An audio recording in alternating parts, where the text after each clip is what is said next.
Assalamualaikum warahmatullahi wabarakatuh. Selamat datang di channel Hikayat Islami. Mohon subscribe, like, komen, dan share. Pada kesempatan kali ini, kami akan menceritakan kisah Nabi Khidir alaihissalam yang rela menjadikan dirinya sebagai budak orang lain. At-Tabarani meriwayatkan, Nabi Shallallahu Alaihi Wasallam bersabda, "Sukakah saya beritakan pada kalian tentang Al-Khidir?" Jawab mereka, "Baiklah wahai Rasulullah." Nabi Shallallahu Alaihi Wasallam bersabda, pada suatu hari ketika Khidir berjalan di pasar, ia dilihat oleh seorang budak mukatab. Budak mukatab ialah budak yang jika mampu menebusi dirinya pada majikannya ia merdeka. Lalu berkatalah budak mukatab kepada Khidir, "Bersedekahlah padaku, semoga Allah memberkahimu." Jawab Khidir, "Aku percaya bahwa apa yang dikehendaki Allah pasti terjadi, saya tidak mempunyai sesuatu untuk aku berikan padamu." Lalu budak itu berkata, "Aku minta padamu karena Allah, bersedekahlah padaku, karena saya melihat wajahmu yang baik, maka aku mengharap berkat padamu." Jawab Khidir, "Aku beriman pada Allah, saya tidak mempunyai sesuatu pun yang dapat aku berikan padamu kecuali jika kamu mau menjual diriku sebagai budak." Lalu budak mukatab itu bertanya, "Apakah boleh begitu?" Jawab Khidir, "Engkau telah minta padaku dengan menyebut nama Allah yang agung, dan aku tidak dapat mengecewakan engkau demi zat Tuhanku. Maka juallah aku." Maka dibawanya ke pasar dan dijual dengan harga 400 dirham. Maka tinggallah Khidir di tempat orang yang membelinya itu. Dan beberapa lama ia tidak disuruh apa-apa oleh majikannya itu. Lalu Khidir berkata, "Engkau telah membeliku untuk menjadi budakmu, maka suruhlah aku bekerja apa-apa." Jawab majikannya, "Saya khawatir memberatkanmu, kamu sudah tua dan lemah." Jawab Khidir, "Tiada sesuatu pun yang berat padaku."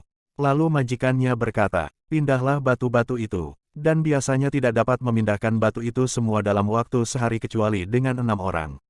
Ketika majikan itu keluar untuk suatu keperluan, tiba-tiba ketika majikannya kembali sudah selesai semua batu itu dipindahkan. Majikan berkata, "Baik sekali pekerjaanmu, kamu mempunyai kekuatan yang tidak aku duga." Kemudian pada suatu masa, majikannya itu hendak pergi jauh, lalu ia memanggil Khidir. Lalu majikannya berkata, "Saya percayakan padamu, maka jagalah keluargaku dengan baik." Khidir berkata, "Suruhlah aku mengerjakan sesuatu." Jawab sang majikan, "Saya khawatir memberatkanmu." Jawab Khidir, "Tiada sesuatu pun yang memberatkanku." Lalu majikannya berkata, "Jika demikian, maka buatkan batu merah untuk membangun rumahku hingga aku kembali." Kemudian ketika majikannya kembali, ia melihat rumah sudah dibangun. Lalu majikan itu berkata, "Aku tanya padamu karena Allah, apakah keadaanmu ini? Dan apakah sebab kamu begini?" Jawab Khidir, "Engkau telah bertanya padaku karena Allah, dan sebab karena Allah itulah yang menjadikan aku berstatus budak. Sebenarnya aku Khidir yang sering engkau dengar namanya. Pada suatu hari ada seorang budak mukatab yang miskin minta sedekah kepadaku, dan telah kukatakan bahwa saya tidak mempunyai sesuatu yang akan saya berikan padanya.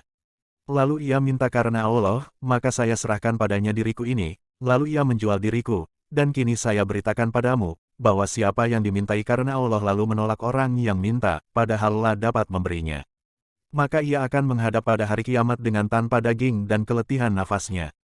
Sahut majikannya, "Aku beriman pada Allah dan aku telah menyusahkanmu wahai Nabi Allah. Andaikan aku mengetahui, tentu tidak sampai terjadi seperti ini." Sahut Khidir, "Tidak apa-apa, engkau orang baik." Lalu majikannya berkata, "Wahai Nabi Allah, silakan atur rumah dan keluargaku sesukamu, atau jika engkau minta merdeka aku merdekakan." Jawab Khidir, "Aku suka merdeka untuk bebas ibadah pada Tuhanku." Maka dimerdekakanlah Khidir. Lalu Khidir berdoa, "Segala puji bagi Allah yang mengikatku dalam perbudakan, kemudian menyelamatkan aku dari perbudakan tersebut." Cerita ini dikutip dan diolah dari kitab Irsyadul Ibad. Demikianlah cerita dalam video ini, dan jangan lupa untuk menonton video kami yang lainnya di channel Hikayat Islami. Semoga Anda yang nonton video ini dapat berkah dari Allah Subhanahu wa Ta'ala. Sampai jumpa lagi di video kami yang lainnya. Dan kami akhiri wassalamualaikum warahmatullahi wabarakatuh.